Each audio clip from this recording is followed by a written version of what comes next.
welcome to another edition of Let's Talk Tobago. I'm Davia Chambers, and we're coming to you today from Buku. Of course, it's that time again for us to bring you all the major details of what's been happening in and around the Tobago. And while we do this over the next half hour, all you've got to do is pull up a chair and get comfortable. So we're going to get started right now with this week's headlines.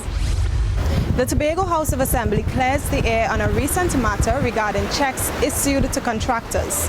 The island celebrates its senior citizens at an annual Christmas luncheon. A year after a new THA administration was installed, we look back at progress in the health sector. And later, Goodwood Secondary does Christmas differently with Brunch in the woods. We have all these stories and more when Let's Talk Tobago returns. So stay with us.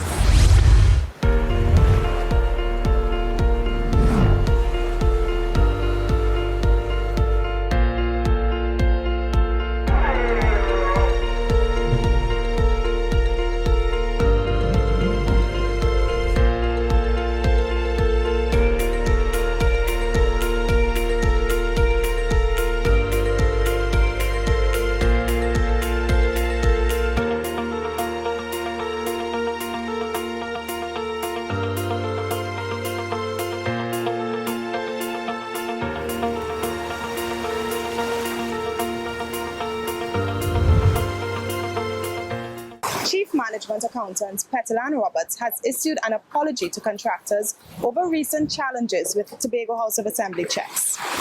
Mrs. Roberts says the issue related to 3 THA bank accounts was caused by a change in the Assembly's cash management system.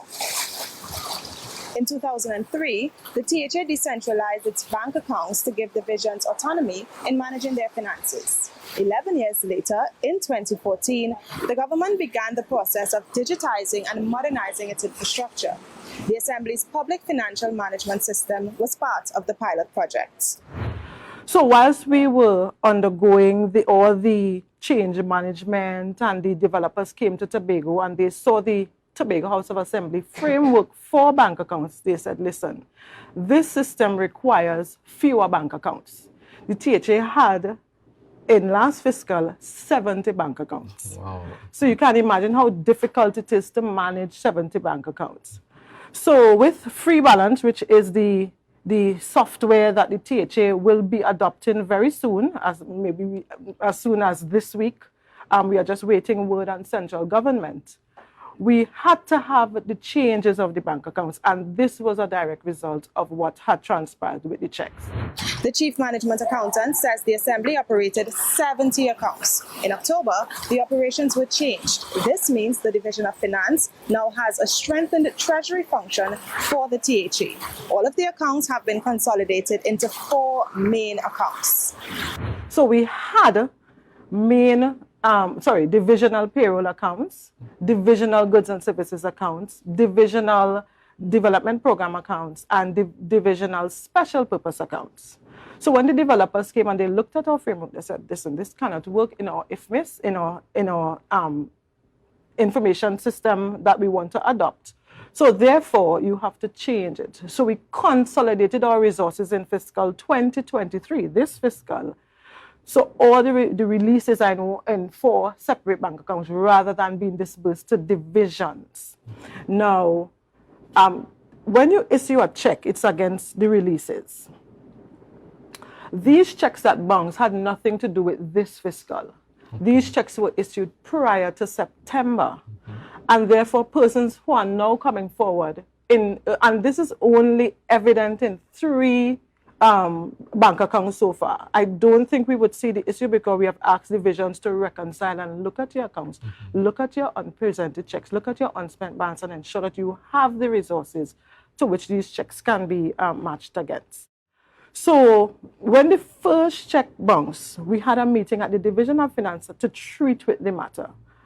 As a matter of urgency, I did call yesterday somebody who had a problem with their checks, somebody I knew who had a return check.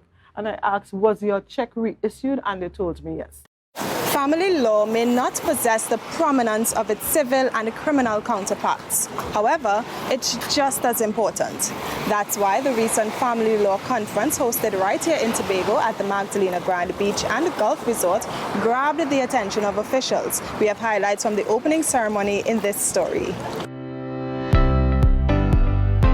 The International Society of Family Law, or ISFL, is an independent association dedicated to the study, research, and discussion of family law and related disciplines.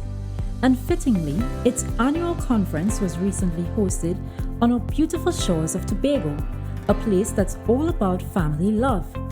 The conference brings together researchers, academics, jurists, social workers, policymakers, and other professionals across the world.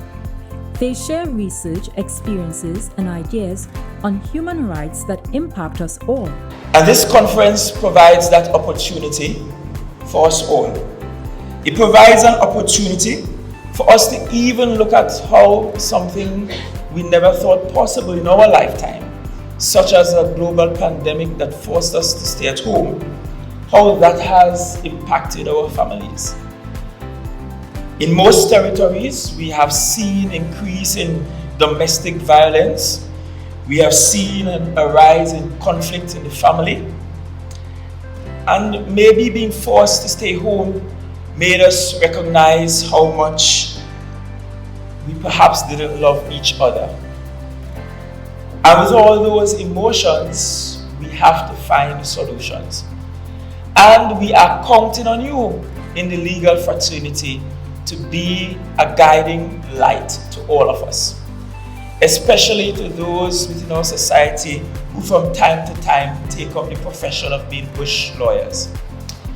And so we thank you for coming to Tobago and choosing Tobago as the space in which you can convene this conference. In Trinidad and Tobago, there's been special emphasis placed on families, which are crucial in social development. When it comes to family law in the Caribbean region, Trinidad and Tobago is one of the jurisdictions leading the charge. Over the years, many progressive pieces of legislation have been introduced with the aim of affording and upholding rights of family members. And institutions such as our trailblazing Family Court, established in 2004, the Children's Authority in 2015, and our Children Court in 2018 were established with a view to championing a more holistic and humane approach to resolving family conflicts and treating with children in conflict with the law. These strides are well in keeping with your conference theme, safeguarding the human rights of family members from womb to the tomb, as they recognize the importance of ensuring that families and family members are at all stages of life sufficiently protected from exploitation, empowered to make the right decisions, and equipped with the tools they need to thrive. Donna Cox, Minister in the Ministry of Social Development and Family Services, says government is committed to supporting families in Trinidad and Tobago. She says the theme for this conference is a timely one.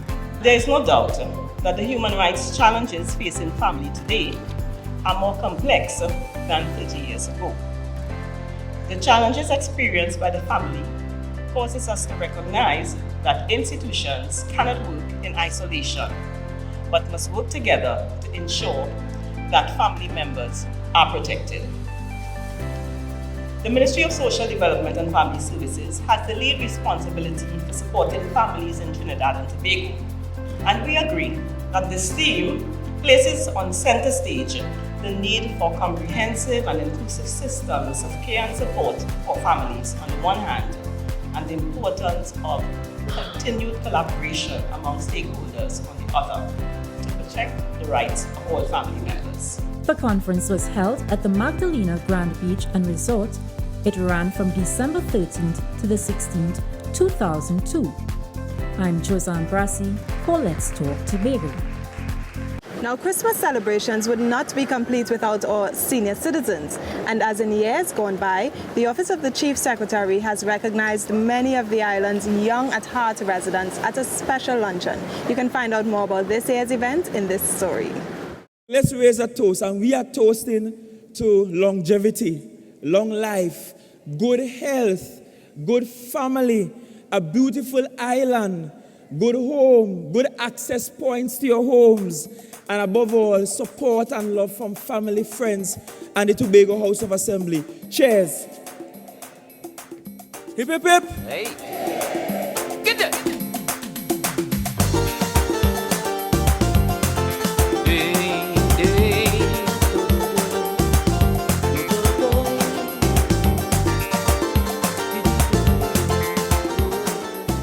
It is an honor to honor the elderly.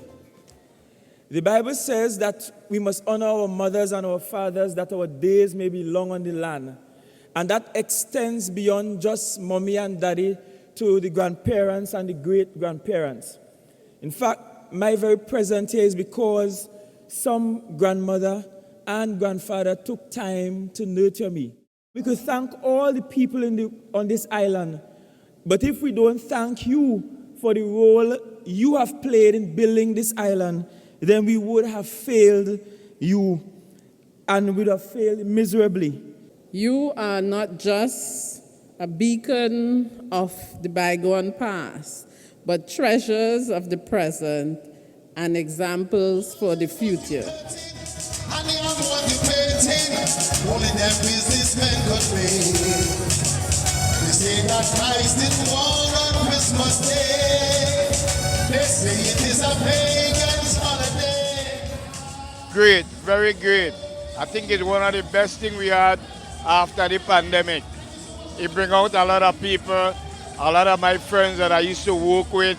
I haven't seen them after I retire. So I was happy today to see them. It was a great evening. It was a good evening, a great evening for the citizens. And this is something that you always look forward to at Christmas time. It normally happens in villages, village to village, but this day it just extends to everybody one time. It was great, it was great. I enjoyed everything about it. Every single thing about it I enjoyed. When my family come in, so I feel big and proud. I said, look, my grandson. It was great. I enjoy it. I enjoy it. And how did you enjoy it? It was wonderful. It was wonderful with the blessing of the Lord. Early Christmas morning, everybody busy doing something. Who went waiting, The current Tobago House of Assembly administration recently marked 1 year in office. As such, we take a look at the progress made in the last 12 months, and we'll do so right after this break. Stay with us.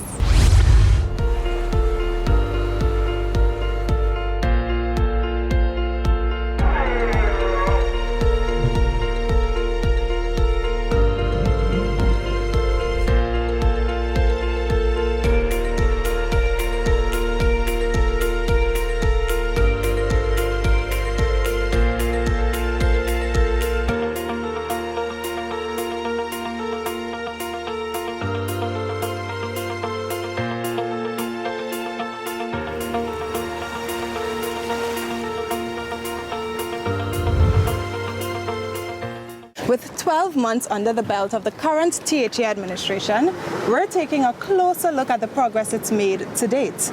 This week, we look at the health sector as Omadara Mills had a chat with Dr. Faith B. Israel, the Deputy Chief Secretary and the Secretary of Health, Wellness and Social Protection. We'll share a few of the major successes in that division in this story. Have a look. One of the things we've done very early is to ensure that our healthcare workers have security of tenure. What do we mean by that? We came in very quickly and offered at least 3-year contracts for the healthcare workers who were on at that time month to month. It's a process that has been ongoing. All of these healthcare workers who were on month-to-month before have actually gotten their 3-year contracts thus far. Those individuals who have been working before in the TRHA, who maybe had a year contract or something like that, as their contract has come to an end, we are also offering them 3-year contracts. Roxborough Health Facility is one of those areas that I'm very, very proud of. We are at the point now where it is not a hospital just yet. We don't have 24-hour service at the health facility, but we have the health center services functioning as normal. We have outpatient clinics working normally. We also have an accident and emergency room facility, but that is only Monday to Friday, 7 a.m. to 7 p.m. The rest of the hospital is really outfitted to provide the inpatient services, but we are currently waiting on the necessary staff to make that a reality. I am very proud, though, of the fact that we've been able to bring relief to a lot of the people who needed cataract surgeries. We are at this point close to 300 surgeries having completed already, and we are still continuing that process. So that is something that I'm really, really proud of. We have, in the healthcare system, started working on our diagnostic systems. The radiology department has actually gone through quite a bit of an overhaul where they have improved their workflow. So the places where the various scans are done is actually now different. It's redesigned to allow for a better workflow and so forth. What we've focused on in social protection really has been to beef up the staffing, because they were really under pressure. The social workers were overworked. The therapeutic counselors were overworked. So we spent this year working on redesigning the structure of the entire division, and that is going to roll out in the next fiscal. But we spent this year ensuring that we actually had the staff to provide the kind of support that is necessary for those types of clients. We actively created a task force that had the responsibility of going through some of our old requests for support. So requests for rental assistance, requests for food and that kind of thing, to ensure that we had cleared that backlog as well. So we did spend quite a bit of time identifying who these people were, going through the process with them, those who qualified, providing the support to them, and clearing that backlog. So we are going into the new year with less of a backlog of people who required social support, social protection in the past. I think we did a pretty good job. We came into a system where individuals were coming out of COVID, individuals were tired, individuals were beaten. I mean, the medical staff and the social protection staff were the ones who had been working during COVID when the rest of us could have stayed home, kind of thing. So we spent this year trying to beef them up, trying to beef up their morale, trying to allow them to understand that we are not taking you for granted. We understand the kind of work that you do. And I think because we've been able to have that kind of open conversation, the morale of the staff has actually improved significantly. And that is going to ultimately result in better service. So I think we've done a pretty good job. For schools in Trinidad and Tobago, Christmas means exams and then a well-deserved break. It's usually punctuated with a class celebration where students come together to have fun. Goodwood Secondary School in East Tobago did it a little differently this year with Brunch in the Woods. We have highlights in this story. No school fair, no class party, not a problem. Instead, Goodwood Secondary School opted for a non-traditional celebration. The institution hosted its first annual Brunch in the Woods, a picnic affair. Brunch in the Woods is a picnic affair where it's like our end of term class party, but we're going on a larger scale. So it's a picnic affair where we bring everything out in the open, we celebrate under the sun, we eat, we drink, we have entertainment by our very own kings and queens of Goodwood Secondary School, and it's an opportunity for us to have all the stakeholders on the compound with us and just celebrate. Secretary of the Division of Education, Research and Technology, Zoisha Hackett, thoroughly enjoyed this unique event. She even had the opportunity to learn. I just want to comment on how creative an event like this is. I mean, coming to the end of an academic year, an academic term at that, where we've had so many challenges just getting back into the what we call regular curriculum.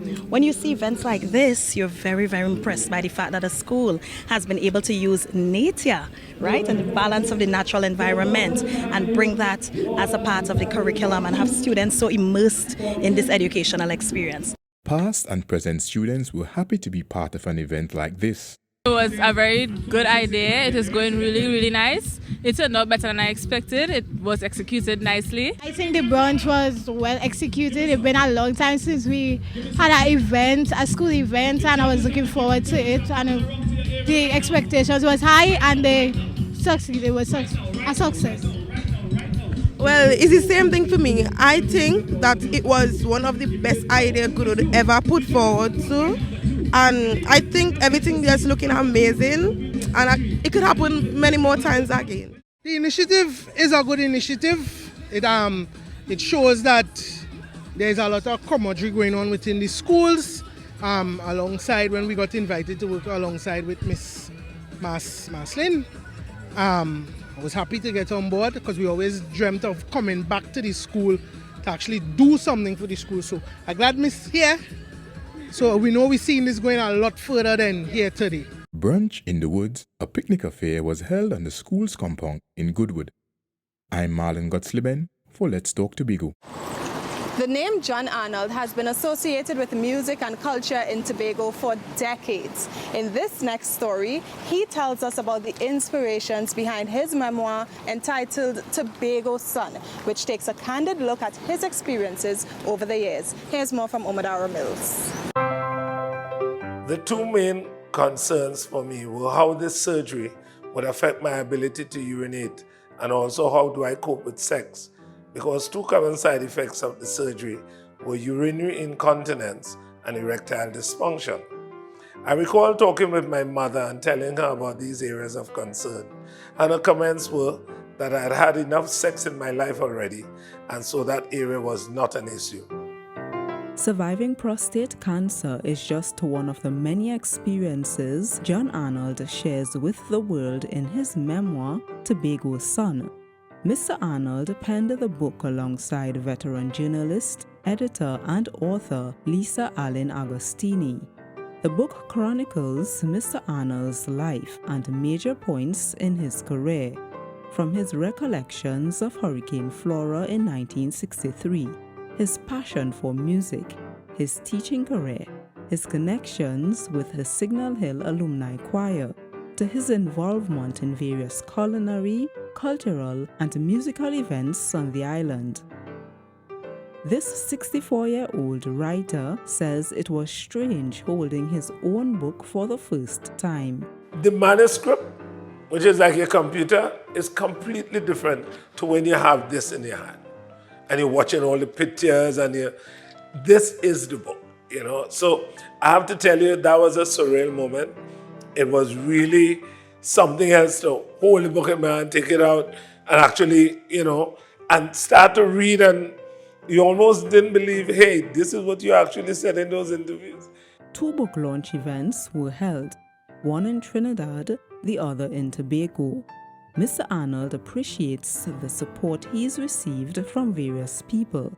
He says the book is meant to motivate and inform readers about his experiences. I'm really glad that the people who have read the book have given me some interest in Dr. MacDonald said something that was very, I think, so far is the best. You know, he says that it made him understand my contribution to Tobago so much more. And he says it is definitely a testimony of history, culture, anthropology, sociology, and innovation. He says he will recommend this to anybody. Tobago Son is available on Amazon.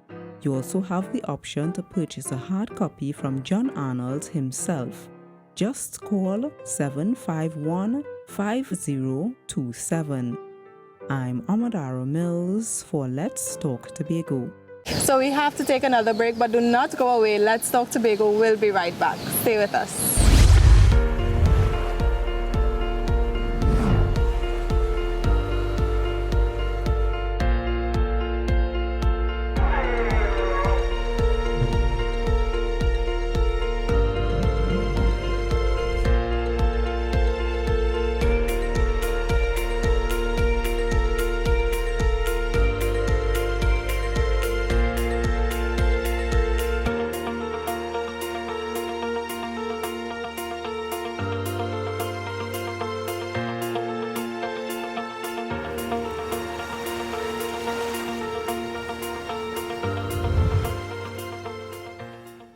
Residents of Fiddlewood Drive and the neighboring streets in New Grange development have much to smile about. The community benefited from rehabilitation works by the Division of Infrastructure, Quarries and Urban Development. It's part of a larger plan to improve Tobago's road network one road at a time. Here's this story. Kudos to the Division of Infrastructure.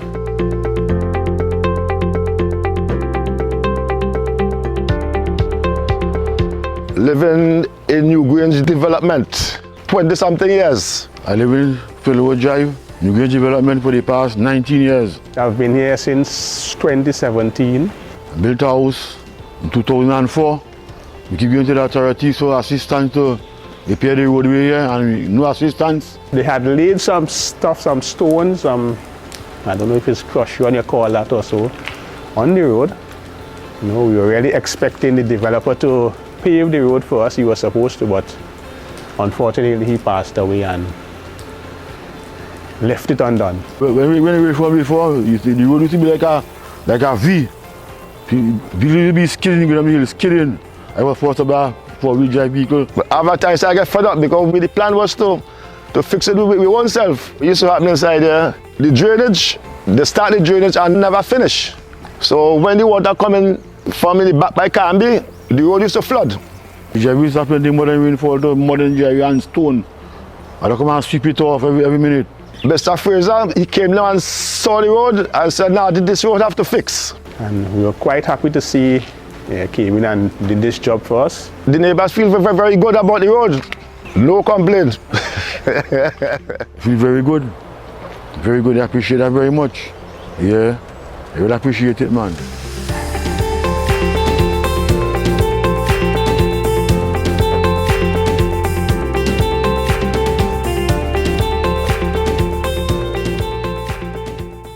So we have come to the end of yet another edition of Let's Talk Tobago, and as always, we thank you for watching. Please email us with your comments or queries about the program, and be sure to visit our website. You can also like our Office of the Chief Secretary Facebook page, follow us on Instagram and Twitter, and subscribe to our YouTube channel. From our house to yours, I am Davia Chambers, along with the Department of Information, Office of the Chief Secretary, Tobago House of Assembly, wishing you a safe and fantastic week.